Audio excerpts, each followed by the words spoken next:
আপনি যদি ৪ টি ভুল করেন তাহলে আপনার কখনো সন্তান হবে না এবং এই ৪ টি ভুলের কারণে দাম্পত্য জীবনে সন্তান না হওয়ার ঝুঁকি বাড়তে থাকে। সেই ৪ টি ভুলের মধ্যে ১ নাম্বার হচ্ছে আপনার ওজন বৃদ্ধি হচ্ছে অস্বাভাবিকভাবে, আপনি সেটা খেয়াল করছেন না বা সেটা নিয়ন্ত্রণ করার চিন্তা করছেন না। আমরা যখন শুয়ে বসে কাটাই এবং প্রচুর পরিমাণের কার্বোহাইড্রেট বা ভাত, আটা, ময়দা জাতীয় খাদ্যগুলো খাই, তখন আমাদের বডিতে ওজন বাড়তে থাকে। আর এই ওজন বাড়লে আমাদের ইনসুলিন রেজিস্ট্যান্স হয় এবং আল্টিমেটলি নারীদের ক্ষেত্রে পলিসিস্টিক ওভারিয়ান সিনড্রোম ডেভেলপ করে, পুরুষের ক্ষেত্রে তলপেট বাড়তে থাকে। আর যখন তলপেট বাড়ে তখন সেই পুরুষ হরমোন লেভেল কমতে থাকবে, আলটিমেটলি তার স্ত্রীর প্রতি আকাঙ্ক্ষা কমে যাবে এবং স্পার্মের প্রোডাক্টিভিটিতে এক ধরনের জটিলতা তৈরি হয়। আলটিমেটলি গর্ভে সন্তান না হওয়ার মতো ঝুঁকি তৈরি হতে থাকে। সবথেকে গুরুত্বপূর্ণ হচ্ছে স্মোকিং বা বিড়ি সিগারেট খাওয়া। বিড়ি সিগারেট খেলে পুরুষের ক্ষেত্রে পুরুষের যে শুক্রাণু, সেই শুক্রাণুর ডিএনএ ড্যামেজ হতে থাকে। আলটিমেটলি সেই শুক্রাণু দ্বারা সন্তান হলেও সে সন্তান প্রতিবন্ধী হয় এবং ম্যাক্সিমাম ক্ষেত্রে সে সন্তান মিসক্যারেজ হয়ে যায়। নারীদের ক্ষেত্রে যারা স্মোকিং করে, যে নারীরা, তাদের ডিম্বাণুর রিজার্ভ কমতে থাকে। আলটিমেটলি যখন ডিম্বাণুর রিজার্ভ কমতে থাকবে তখন কিন্তু তার ওভুলেশনের প্রবলেম হবে, পিরিয়ডের অনিয়মিত দেখা দিতে পারে এবং তার সন্তান গর্ভে ধারণ করার সক্ষমতা কমতে থাকবে। সবথেকে গুরুত্বপূর্ণ হচ্ছে যারা অতিরিক্ত দুশ্চিন্তায় কাটায়, তাদের স্ট্রেস হরমোন বডিতে বাড়তে থাকে। আর স্ট্রেস হরমোন কিন্তু নারী পুরুষ উভয়ের ফার্টিলিটির উপর এক ধরনের প্রভাব ফেলে। সবথেকে গুরুত্বপূর্ণ হচ্ছে যারা পর্যাপ্ত পরিমাণ ঘুমায় না, রাত্রি জাগরণ করে। কম ঘুমানোর কারণে পুরুষের ক্ষেত্রে টেস্টোস্টেরন লেভেল কমতে থাকে এবং নারীদের ক্ষেত্রে ডিমের কোয়ালিটি নষ্ট হতে থাকে এবং আলটিমেটলি গর্ভে সন্তান না হওয়ার যে একটা সম্ভাবনা, সেটা কিন্তু খুব দ্রুত সময়ের মধ্যে বাড়তে থাকে। সবথেকে গুরুত্বপূর্ণ হচ্ছে স্বামী স্ত্রী মেলামেশা করে অনেকদিন যাবত, কিন্তু কোন সময় মেলামেশা করলে সন্তান হয় এই টাইমটি যদি না জানে, এই টাইমের যদি মিস ইউজ করে, সেক্ষেত্রে কিন্তু গর্ভে সন্তান হবে না। সন্তান সাধারণত হয় ফার্টাইল উইন্ডোতে মেলামেশা করলে। ফার্টাইল উইন্ডো বলতে কি? ফার্টাইল উইন্ডো বলতে নারীর মাসিকের নির্ধারিত টাইমে, যেটাকে ওভুলেশন প্রসেস বলে, সেটা কিন্তু হয়ে থাকে। এই ওভুলেশনের সময় যখন স্বামী স্ত্রী মেলামেশা করে, তখন একটা শুক্রাণু একটা ডিম্বাণু মিলিত হয়ে একটা সন্তানের সৃষ্টি হয়। কিন্তু সেই ওভুলেশন যদি মিস করে ফেলে, সেক্ষেত্রে আপনি 100 বছর মেলামেশা করলেও গর্ভে সন্তান হবে না। এখন ওভুলেশন ম্যাক্সিমাম নারী জানে না, বিশেষ করে যারা স্বাস্থ্য সচেতন না। যারা আমার রেগুলার ভিডিও দেখে তারা হয়তো জানে, কিন্তু একটা রিসার্চ বলে যে নারীরা তাদের ফার্টিলিটি বা উর্বরতা সম্পর্কে ম্যাক্সিমাম নারীদেরই কোনো বেসিক ধারণা নাই। শুধু নারী না, পুরুষের ক্ষেত্রেও, যার কারণে তাদের গর্ভে সন্তান হওয়ার যে একটা সম্ভাবনা, সেটাও কমে যায়। তাহলে কখন মেলামেশা করলে সন্তান হয়?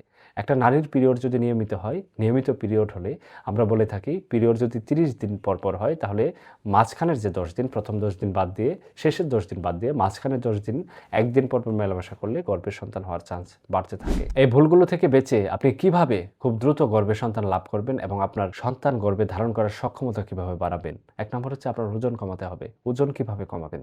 ওষুধ খেয়ে না।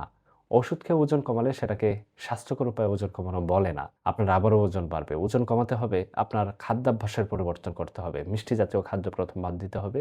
আপনি যে পরিমাণ খাবার খান, সে খাবার থেকে প্রতিদিন কিছু, কিছু করে কমিয়ে ফেলুন। ভাত এবং রুটি, আটা, ময়দা, মিষ্টি জাতীয় খাদ্যগুলো এভয়েড করুন বডি থেকে।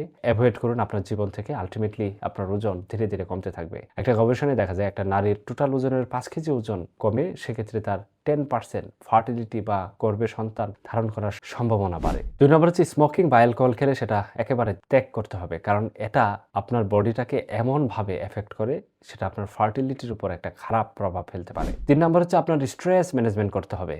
সপ্তাহে অন্তত 1 দিন আপনার স্ত্রীকে নিয়ে বাইরে ঘুরতে বের হন। কোয়ালিটি টাইম স্পেন্ড করুন। অথবা খুব বেশি দুশ্চিন্তায় থাকলে আপনি গবাদি পশু পালন করুন, পাখি পালন করুন, এগুলোকে সময় দিন। অথবা বাসায় যদি ছোট শিশু থাকে, তাদের সাথে খেলা করুন। সেক্ষেত্রে আপনার স্ট্রেস বা দুশ্চিন্তা কিছুটা হলেও কমবে। এটাতেও যদি সম্ভব না হয়, তাহলে সফর করুন। সফরে আপনার টেনশন কমে যাবে। সন্তান নিতে চাইলে নারীর ক্ষেত্রে 3 মাস আগে থেকে ফলিক অ্যাসিড, ভিটামিন ই এই জাতীয় খাদ্য খেতে পারেন। এটা ডাক্তারের পরামর্শ ছাড়াও খাওয়া যেতে পারে। পুরুষের ক্ষেত্রে ভিটামিন ই খেতে পারেন, মাল্টিভিটামিন খেতে পারেন। প্রচুর পরিমাণে হাইড্রেশন থাকতে হবে। সবথেকে গুরুত্বপূর্ণ হচ্ছে প্রপার সময়, সঠিক সময়ে স্বামী স্ত্রী মেলামেশা করতে হবে। সঠিক সময়টা কখন? আমি কিছুক্ষণ আগেই বললাম, ফার্টাইল উইন্ডো এবং ওভুলেশন, সেটা ট্র্যাক করে আপনি মেলামেশা করতে পারেন। ওভুলেশন কখনোই, সেটা কিভাবে বুঝবেন? ওভুলেশনের সময় নারীদের দেহে কিছু পরিবর্তন ঘটে। একটা হচ্ছে নারীদের হঠাৎ করে তাপমাত্রা বাড়তে থাকবে, নারীদের স্রাব সেটা হালকা আঠালো বর্ণ ধারণ করবে, নারীদের ঘ্রাণ শক্তি বৃদ্ধি হয় এবং তার স্বামীর প্রতি একটা আকাঙ্ক্ষা বাড়ে। এবং এভাবে যদি আপনি না বুঝতে পারেন, সেক্ষেত্রে ওভুলেশন টেস্টিং কিট কিনতে পাওয়া যায়। যেভাবে প্রেগন্যান্সি টেস্ট করে, সেভাবে ওভুলেশন টেস্ট করেও কিন্তু আপনি বুঝতে পারেন যে আপনার ওভুলেশন হয়েছে কিনা। কারণ প্রেগন্যান্সির মতো 2 দাগ যদি ভাসে ওভুলেশন টেস্টিং কিটে, যেটাকে LH টেস্টিং কিট বলা হয়, সেক্ষেত্রে বুঝতে হবে আপনার ওভুলেশন হয়েছে এবং ওই সময় স্বামীর সাথে মেলামেশা করলে গর্ভে সন্তান হওয়ার চান্স অনেকাংশে বাড়তে থাকে। সুতরাং আজকের ভিডিওটি এ পর্যন্তই। ভিডিওতে থাকা কোনো তথ্য সম্পর্কে বিস্তারিত জানতে চাইলে আমাদেরকে কমেন্ট করুন। সুস্থ থাকুন, আপনার দাম্পত্য জীবন সুখের হোক এ কামনা করে ভিডিওটি শেষ করছি। আসসালামু আলাইকুম।